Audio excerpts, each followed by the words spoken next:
Hello, I'm Jack Davis, Economics Field Specialist, and I'm here to talk to you about increasing your working capital or powering up your balance sheet. It's very important to do this during these volatile times.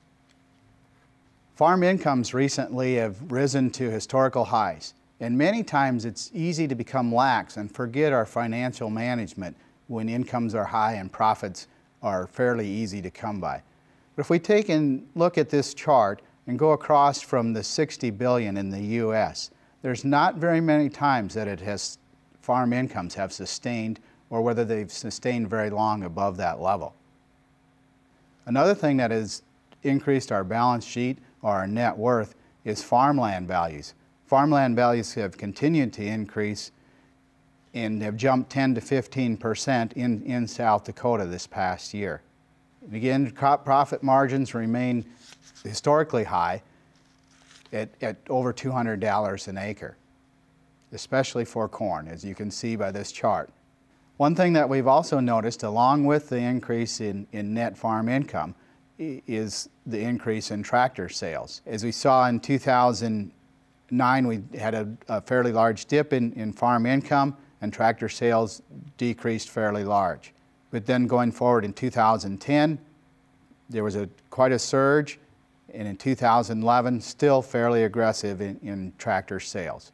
Going forward, it looks like higher input costs may squeeze our profits. Another thing that may squeeze profit is commodity prices decreasing due to the rise in the dollar and the uncertainty in the world and increased volatility.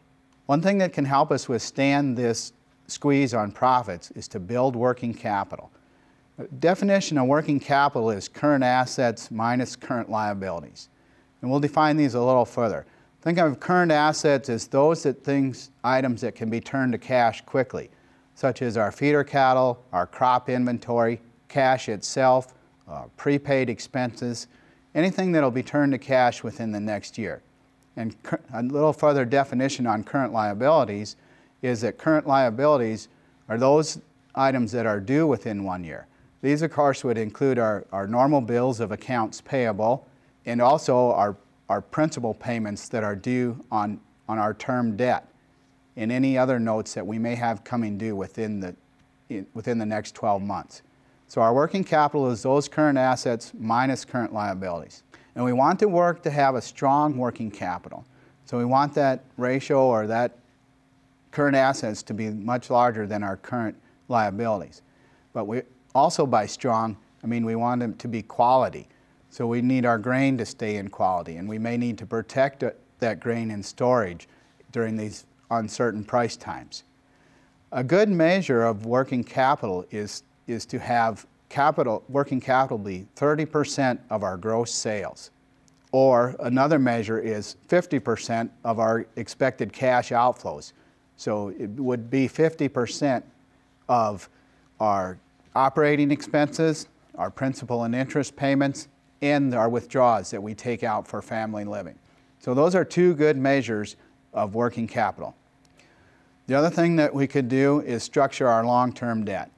As we saw by the recent tractor sales, if those are trying to be purchased out of cash flow and not financed longer term, that could put a squeeze on our working capital. So we want to make sure that any long-term purchases, that they are financed properly with long-term debt.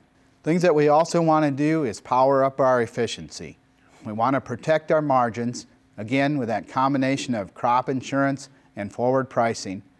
And if we are making investments, be sure to invest for efficiency.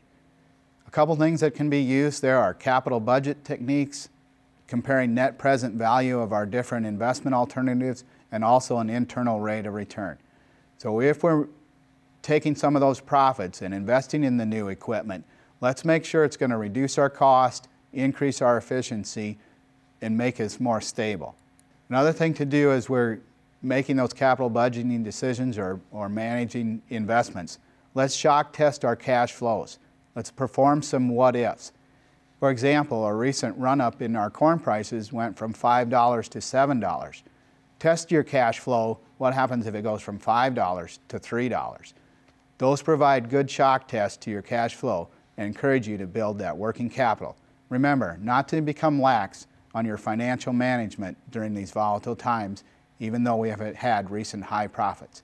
I'm Jack Davis, Economics Field Specialist. Be sure and visit your regional extension center and come back and visit us at igrow.org.